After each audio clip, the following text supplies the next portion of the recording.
The King of Morocco, Mohammed VI, has a surprisingly large fortune of about $9 billion. So how does a king drop that kind of cash?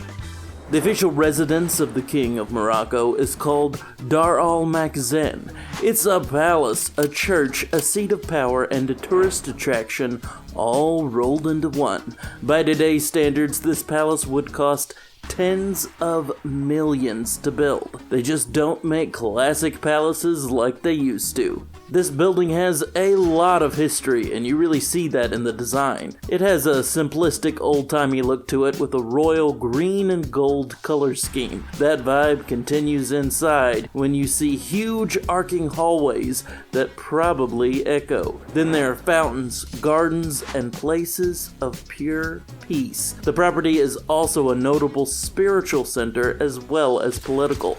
It features a small mosque primarily for the king or other heads of state to continue their worship close by. Kings of Morocco have lived in this palace for well over a century.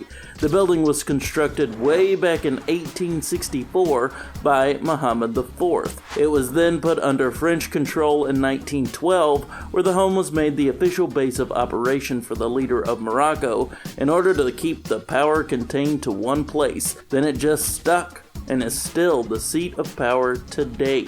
Of course, that might have something to do with those gardens. You can get your own tour of this place with a private guide and driver for just over $40. Small price to pay for seeing such a piece of history.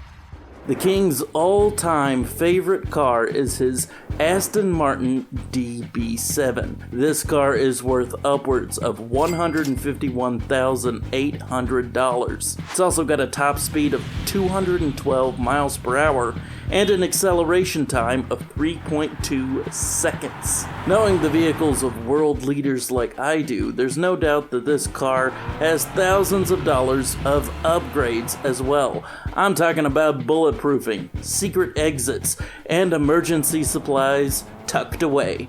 James Bond would be so proud. What's really ridiculous are the lengths the king will go just to get some repairs done on his favorite car. He literally flew this baby all the way to the United Kingdom so that it could be serviced by the best of the best. He actually took quite a bit of heat for just how he got it there. Evidently, he used the country's Hercules turboprop military transport unit to take the car to the UK. These babies cost $14 million, and it can cost upwards of $7,000 an hour for it to fly. I'm not sure what his emotional attachment to this particular car is, but clearly it goes deep. In the 21st century, you're legally not allowed to call yourself a king if you don't have a yacht. Probably. As you might suspect, the King of Morocco sails around on one of the most elegant sailing yachts I've ever seen, one that is worth over $100 million. Initially, this prized beauty was called Sybaris, but once the king scored it for himself, he renamed it the Badis 1. It's an elegant 230-foot ship capable of hitting 17 knots with enough cabins for 12 guests and 11 crewmen. More than that though, it is a gorgeous, one-of-a-kind work of art. Its dark color scheme, sharp lines, and modern aesthetic all combine into something truly unique. This look continues inside with lush rooms of dark, comfortable furniture, modern art on the walls, and perhaps the best lit bedroom I've ever seen. It has a lot of the basic yacht amenities too, just with the style turned up to 11. That includes a deck area begging for you to have a cocktail, a luscious lounge area, and a private gym. Okay, well the gym doesn't really look all that elegant, but when did they ever? This yacht caused something of a stir once it was shown off to the public. In fact, it may very well be the crown jewel of his personal possessions. It was designed by the one and only Philippe Briand, along with interior work done by Miami's PH Designs. At the 2017 World Super Yacht Awards, basically the Yacht Oscars, they managed to score Sailing Yacht of the Year year, and another win for the category for sailing yacht 40 meters and above. While that $100 million price tag on this beauty is pretty hefty, it's actually just a drop in the bucket for a ship like this. The annual running cost for this masterpiece is around $10 million. Seeing as he's had this ship since 2018, we know that it's already cost him around $40 million, nearly half what he paid for it. I mean, I guess I understand. How do you part with the two-time Oscar winner of yachts?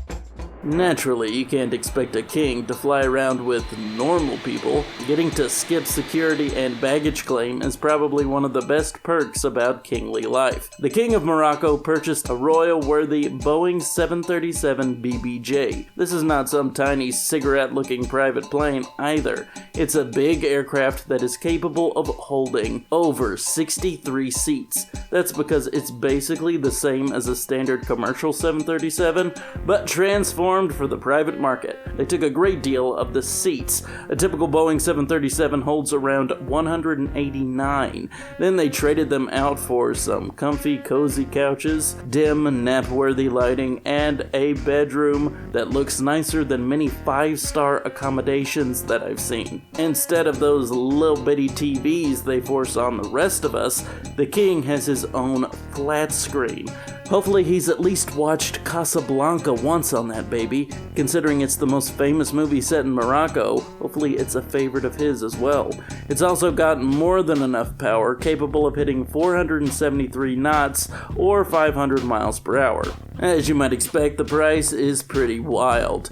They can go for upwards of $71 million. While this is a drop in the bucket compared to many of the most expensive private planes in the world, Air Force One and its $660 million budget come to mind, it is still on the expensive side.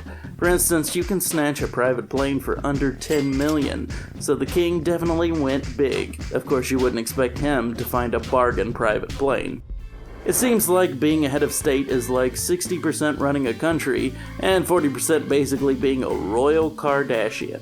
Parties, events, and gossip lead the lives of the Moroccan king and his entire family. Perhaps the biggest event the Moroccan king has to deal with is Throne Day. This is the celebration of the ascension of Mohammed V to the throne. That, of course, meant the king was on deck for speeches, official dinners, and more. It's never been easy to be the main event. This kind of lifestyle is just as much a part of his children's lives as well. For instance, his daughter has become quite the socialite. She has been spotted at Paris Fashion Week, the launch for her Open Ever magazine, and a party for the New York Times. Being spotted at these popular international events is not only great because they each cost thousands if not millions to throw, but because they conflict with this idea that Morocco is an old-fashioned or out-of-date nation. Perhaps a fresh injection of youth and energy is exactly what's needed. What's amazing about the King of Morocco's life is that his legendary ascension to the throne wasn't the only one that year. King Abdullah II of Jordan also became the king after the passing of his father as well in 1999. Both men rang in the new year with a brand new shiny royal title. Naturally, both of them became friends and confidants. I mean, no one else could really understand what it's like to be a new king for the new millennium. We know that the two regularly contact one another with advice and support in situations ranging from economic strife to attempted coups. While the two may have become kings at the same time, their collected wealths since then are definitely not the same. The King of Jordan is only worth around $750 million. That's right, not even $1 billion. I imagine that probably makes their friendship a little awkward at times. The two frequently make trips to each other's homes. In this case, it would be the King of Jordan's enormous palace.